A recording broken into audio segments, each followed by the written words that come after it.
السلام علیکم ورحمۃ اللہ وبرکاتہ۔ اعوذ باللہ من الشیطان الرجیم۔ بسم اللہ الرحمن الرحیم۔ ان الذین کفروا سواء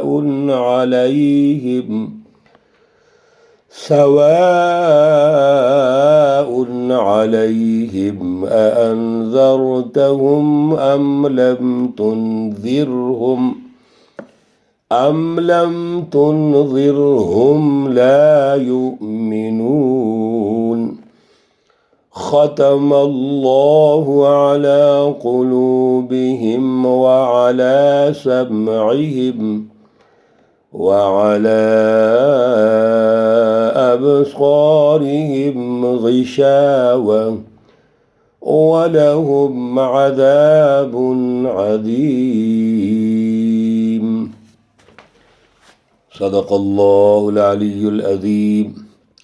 اللهم صل على سيدنا ومولانا محمد النبي الأمي وعلى آله وأصحابه وبارک وسلم وصلی علیہ۔ معزز سامعین و سامعات، سورۃ البقرہ آیات مقدسہ 6 اور 7 ہیں۔ اللہ رب العزت ان آیات کا فہم اور شعور عطا فرمائیں اور عمل کی توفیق اور صلاحیت عطا فرمائیں۔ بڑی اہم رہنمائی اللہ رب العزت کی جاری ہے۔ پہلے رکوع میں اللہ رب العزت نے آغاز میں ارشاد فرما دیا تھا کہ جس کتاب مقدس کا آپ مطالعہ کر رہے ہیں اس کتاب مقدس کے بارے میں شرح صدر حاصل کر کے شروع کیجئے۔ یہ وہ کتاب مقدس ہے جو سچی رہنمائی ہے، انسانیت کے لیے ہے، اور پھر ایک سچی جماعت اور قائدین کی تیاری اس کے ذریعے سے ہوگی، لہذا اس میں کوئی شک نہیں ہے۔ اس کی اتھارٹی ہوگی۔ اتھارٹی کا مطلب اس کے مطابق ہمارا سماجی نظام ہوگا، سیاسی نظام ہوگا، معاشی نظام ہوگا، عدالتی نظام ہوگا، اداراتی نظام ہوگا، یعنی ایک فرد سے لے کے اجتماعیت تک جتنی بھی معاشروں کی تشکیل ہے وہ اس سچی کتاب کے مطابق ہوگی۔ اب سوال یہ پیدا ہو رہا تھا کہ جتنے بھی انسان دنیا میں آئے آدم علیہ السلام سے لے کے آج تک اور قیامت تک، تو ان انسانوں کی اللہ رب العزت نے تقسیم فرما دی۔ ایک وہ انسان ہے جو اس کی اتھارٹی کو قبول کریں گے، اس کو غالب کریں گے، اس کے لیے اپنا تن من دھن قربان کر دیں گے، اور وہ اوصاف آپ نے 6 پڑھے، اور اللہ رب العزت نے فرمایا یہ ہے وہ سچی جماعت جو ھدی من ربہم واولئک ھم المفلحون، یہ دنیا اور آخرت میں کامیاب ہوں گے۔ یہ سچی جماعت ہے، وہ سچی جماعت جس نے دنیا کو رہنمائی دینی ہے۔ میرے عزیزو، اللہ رب العزت کے تمام انبیاء علیہم السلام اور آخر میں رسول اللہ صلی اللہ علیہ وسلم یہ ہمارے لیے ماڈل ہیں، اسوہ حسن ہیں۔ پھر رسول اللہ صلی اللہ علیہ وسلم نے جو جماعت تیار کی، جماعت صحابہ محمد الرسول اللہ والذین معہ، وہ ہمارے لیے ماڈل اور اسوہ حسن ہے۔ پھر آگے تابعین ہیں، تبع تابعین ہیں، جنہوں نے بڑا کام کیا ہے دین کے غلبے کے لیے۔ ہر دور میں انہوں نے اپنی جانیں قربان کر دیں، شہادتیں حاصل کی ہیں، اس لیے یہ کامیاب لوگ ہیں۔ ایک دوسرے وہ لوگ ہیں جو بالکل ان کے مقابلے میں ہیں، جس کو ہم حزب الشیطان کہتے ہیں۔ یہ حزب اللہ ہے سچی جماعت، اور اس کے مقابلے میں کون سی جماعت ہے؟ حزب الشیطان ہے۔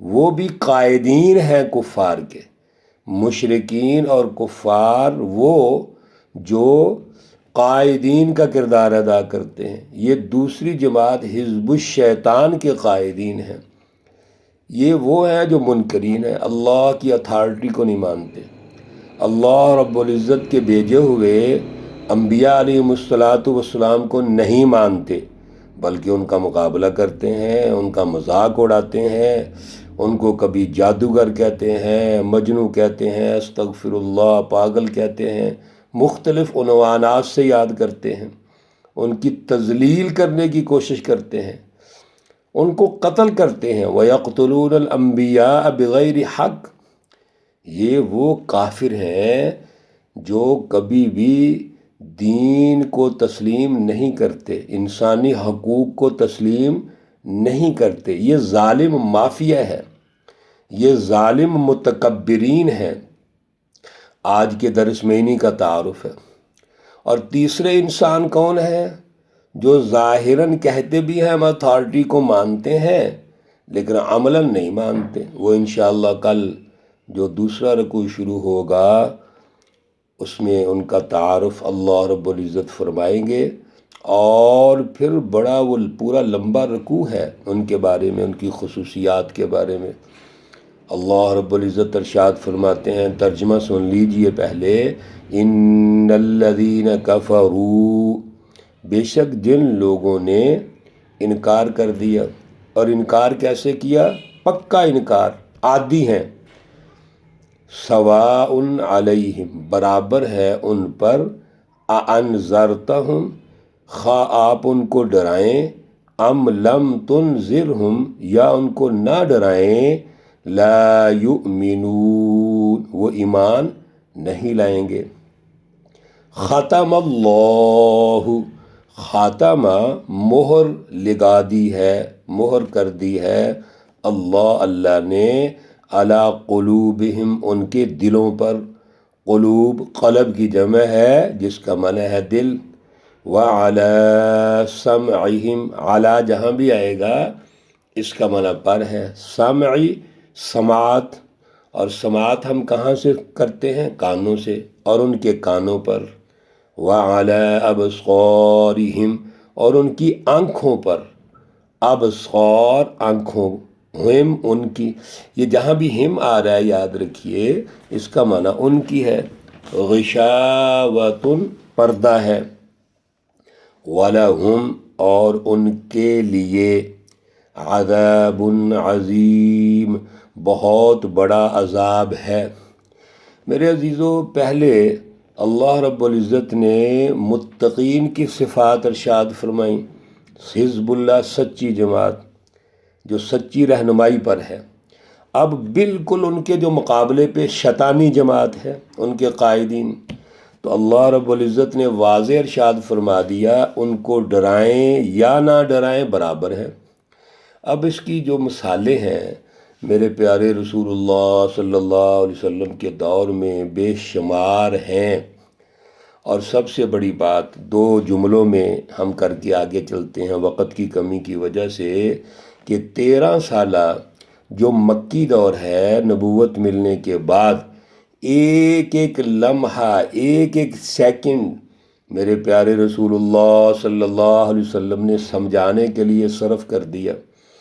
جس طرح رسول اللہ صلی اللہ علیہ وسلم نے سمجھانے کے لیے محنت کی، ان کو تبلیغ کی، ان کی تربیت کی کوشش کی، تعلیم کی کوشش کی، تزکیے کی کوشش کی، اتنا ہی وہ دشمنی پہ آگے، انہوں نے تکبر کیا، انہوں نے ضد کی، آپ کا مذاق اڑایا۔ اس لیے اللہ رب العزت نے 2 ٹوک یہ فیصلہ دے دیا ہے، اور اب اس کے بارے میں کوئی اور رائے نہیں۔ جب اللہ نے رائے دے دی تو پھر ہم کیا رائے قائم کریں گے؟ لہذا قائدین دشمن حزب الشیطان وہ کبھی ایمان نہیں لائیں گے، لا یؤمنون۔ اور یہ رسول اللہ صلی اللہ علیہ وسلم کے دور سے لے کے آج تک اور قیامت تک ہوگا۔ قرآن پاک نے ارشاد فرما دیا، اسی پارے میں آگے آئے گا، لن ترضی عنک الیہود ولا النصارى حتی تتبع ملتہم، پہلے اپنے دشمن کو تو پہچانو، کون دشمن ہے ہمارا؟ آپ کا دشمن وہ ہے جس کو اللہ نے ڈکلیئر کیا ہے، اپنے دشمن خود کیوں ڈکلیئر کرتے ہو؟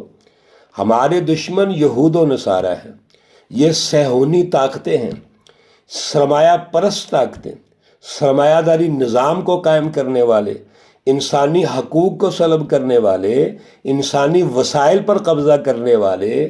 اللہ نے ارشاد فرما دیا ہے، یہ تو ایمان نہیں لا سکتے۔ آج بھی امریکہ سے اتنے ظالم فرعونوں سے یہ کوئی خبر آ جائے، دین کی تعریف کر دیں، قرآن کی کر دیں، ہم خوش ہو جاتے ہیں۔ ہمارے نام نہاد جو سکالرز ہیں ان کی تعریفوں کے پل باندھنا شروع کر دیتے ہیں۔ او بھائی، اللہ نے جب نص قطعی میں آ گیا لا یؤمنون، وہ ایمان نہیں لائیں گے، وہ تو تمہاری تعریف کر رہے ہیں تمہیں قریب کرنے کے لیے، تالیف قلب کے لیے، تمہیں یرغمال بنانے کے لیے، تمہیں استعمال کرنے کے لیے، تمہارے مذہب کی اور ادھر ادھر کی تعریفیں کر دیں گے۔ آگے اللہ نے بڑی خوبصورت ارشاد فرمایا اور ہماری تربیت فرمائی، یہ ایمان کیوں نہیں لائیں گے، کیا وجہ ہے؟ اللہ فرماتے ہیں ختم اللہ علی قلوبہم وعلی سمعہم، دیکھیے جب تبلیغ ہوگی، جب رسول اللہ صلی اللہ علیہ وسلم سچی رہنمائی پیش کریں گے تو کیا طریقہ کار ہے؟ اس رہنمائی کو کہاں سے سنیں گے؟ کانوں سے۔ دیکھیں گے کہاں سے؟ آنکھوں سے۔ اور سمجھیں گے کہاں سے؟ دل سے۔ تین بنیادی مراکز ہیں جہاں سے چیزوں کو دیکھا جاتا ہے، سنا جاتا ہے، سمجھا جاتا ہے، اس کا فہم پیدا کیا جاتا ہے۔ ایک کان ہے، ایک آنکھیں ہیں، اور ایک دل ہے، اور دل تو مرکز ہے۔ تینوں پر اللہ کہتے ہیں کہ مہر لگ گئی ہے، ختم اللہ، ان کے دلوں پر مہر ہے، میرے اللہ کا یہ فیصلہ ہے، ان شیطانی طاقتوں کے دلوں پر۔ ان کے کان، ان میں ڈاٹ ہیں، آگے جا کے آئے گا اللہ فرمائیں گے ڈاٹ ہے ان کے کانوں پر، آنکھوں پر پردے پڑے ہوئے ہیں۔ میرے عزیزو، اس سے سخت بات کوئی ہو سکتی ہے؟ اللہ کہتے ہیں ان کے دلوں پر مہر ہے اور ہم مہریں کھولنا چاہتے ہیں۔ بھائی، آپ کافروں کو تبلیغ کرو، کافروں کو رہنمائی دو، کون سے؟ جو عوام ہے۔ یہ جو شیطانی جماعتیں ہیں، مافیاز ہیں، جو صہیونی طاقتیں ہیں، یہ کیسے درست ہو سکتی ہیں؟ کبھی نہیں ہو سکتی۔ اللہ کا فیصلہ ہے ختم اللہ علی قلوبہم وعلی سمعہم وعلی ابصارہم غشاوہ، تینوں ہی مراکز بند ہیں۔ آنکھیں بھی سچی رہنمائی کو دیکھتے ہی نہیں، دیکھ کے مذاق اڑاتے ہیں، سنتے ہی نہیں، سن کے مذاق اڑاتے ہیں، اور دل تو بالکل بند ہیں۔ اللہ نے آخر میں ارشاد فرما دیا، فیصلہ دے دیا وَلَهُمْ عَذَابٌ عَظِيمٌ، ان کے لیے بہت بڑا عذاب ہے، چھوٹا عذاب بھی نہیں، بہت بڑا عذاب، دنیا میں بھی ہے، آخرت میں بھی ہے۔ دنیا میں اللہ کا دین جب غالب آئے گا، اس کی اتھارٹی قائم ہوگی، تو یاد رکھیے یہ کافر پریشان ہوں گے اور اپنی اس مہم جوئی میں، پراپوگنڈے میں یہ ناکام ہو جائیں گے۔ تو یہ عذاب ہی تو ہے۔ آج دنیا میں ٹرمپ، امریکہ بدماش جتنا ہے، وہ آج ایران کی ہمت اور کوشش سے پسپا ہو رہا ہے، تو کیا ان کے لیے عذاب نہیں ہے؟ وہ فرعون ٹرمپ جو کہتا ہے کون ہوتا ہے کوئی ملک میرے سامنے بولنے والا، میں اینٹ سے اینٹ بجا دوں گا، تو آپ کیا سمجھتے ہیں وہ اپنی پسپائی پہ عذاب نہیں سمجھتا؟ اور آخرت میں جو عذاب ہونا ہے ان فرعونوں کو، وہ آگے اللہ نے کئی جگہوں پر ارشاد فرمایا ہے۔ انشاءاللہ العزیز ہم گفتگو میں اللہ کی رہنمائی سنیں گے۔ اللہ رب العزت ہمیں اعلیٰ فہم اور شعور عطا فرمائیں۔ میرے عزیزو، توجہ سے ان دروس کو، آیات کو سنا کریں، غور و فکر کیا کریں، اور آج کے سماجی نظام، سیاسی نظام، معاشی نظام، قومی نظام، بین الاقوامی نظاموں کا تجزیہ قرآن کی روشنی میں کیا کریں۔ اللہ ہمیں توفیق اور صلاحیت عطا فرمائے۔ اللہ رب العزت تمام بیماروں کو شفائے کاملہ عاجلہ مستمرہ عطا فرمائیں۔ اللہ رب العزت تمام مرحومین و مرحومات کو جنت الفردوس میں اعلیٰ مقام عطا فرمائیں۔ ربنا تقبل منا انك انت السميع العليم وتب علينا انك انت التواب الرحيم وصلى الله تعالى على النبي الأمي محمد وعلى آله وأصحابه أجمعين برحمتك يا أرحم الراحمين۔ السلام عليكم ورحمة الله وبركاته۔